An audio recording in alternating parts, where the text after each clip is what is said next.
السلام علیکم ورحمۃ اللہ وبرکاتہ۔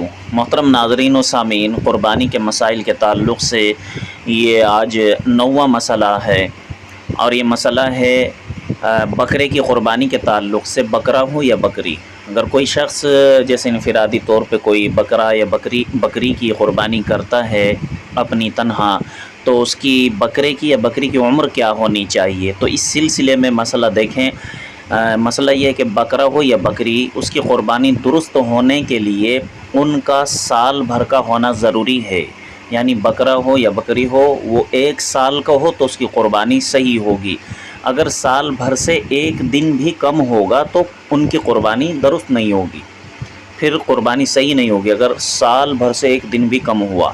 اس سے یہ بات معلوم ہوئی، مثال کے طور پہ آپ ایسے دیکھیں کہ جو بکرا 11 ذی الحجہ کو پیدا ہوا، تو آئندہ سال یعنی سال جب گزر جائے گا 12 ذی الحجہ کو اس کی قربانی درست ہوگی، کیونکہ سال بھر کی شرط پائی گئی ہے۔ اور اگر مثلا کوئی بکرا 13 ذی الحجہ کو پیدا ہوا، تو آئندہ سال جب قربانی آئے گی اس کی قربانی درست نہیں ہوگی، کیونکہ وہ 1 سال کا نہیں ہے، ابھی وہ پورے 1 سال کا نہیں ہوا۔